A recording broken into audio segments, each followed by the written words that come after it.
Football নিয়ে বাংলাদেশের আবেগ চিরকালীন।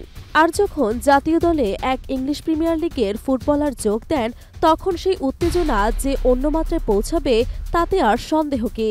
হামজা দেওয়ান চৌধুরী ইংল্যান্ডে জন্ম, লেস্টার সিটির জার্সিতে খেলার অভিজ্ঞতা। এবার তাকে দেখা যাবে বাংলাদেশ জাতীয় দলের হয়ে। সৌদি আরব থেকে গতকালই দেশে ফিরেছে বাংলাদেশ দল। আজ সন্ধ্যায় বসুন্ধরা কিংস অ্যারেনায় প্রথমবারের মতো জাতীয় দলের অনুশীলনে যোগ দেবেন হামজা। সাধারণত জাতীয় দলের অনুশীলনে কোনো টিকিট ব্যবস্থা থাকে না, কিন্তু হামজার আগমনকে ঘিরে বাফুফে এবার এক ব্যতিক্রমী সিদ্ধান্ত নিয়েছে। এই প্রথমবারের মতো জাতীয় দলের অনুশীলন সেশনের জন্য টিকিট ব্যবস্থা করা হয়েছে। বাফুফের অধিভুক্ত ক্লাব ও ফেডারেশনগুলোকে দেয়া হয়েছে এই বিশাল টিকিট। সাধারণ দর্শকদের প্রবেশ নিষিদ্ধ, এমনকি মিডিয়াকেও টিকিট সংগ্রহ করেই অনুশীলন কভার করতে হবে।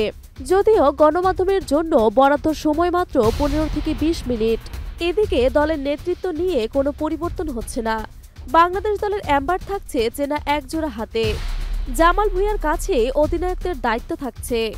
আনুষ্ঠানিক সংবাদ সম্মেলনে জামালকেই অধিনায়ক হিসেবে পরিচয় করিয়ে দিয়েছেন কোচ। অর্থাৎ ইংলিশ প্রিমিয়ার লিগে খেলার অভিজ্ঞতা থাকলেও জাতীয় দলে নেতৃত্ব দিবেন সেই পুরনো যোদ্ধাই। দলের নতুন তারকা হামজাকে নিয়ে বেশ আশাবাদী অধিনায়ক জামাল ভুঁইয়া।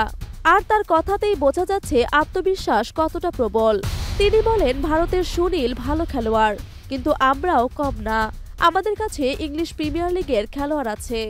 2013 সালে প্রথম প্রবাসী ফুটবলার হিসেবে বাংলাদেশ দলে অভিষেক হয় জামাল ভুঁইয়ার।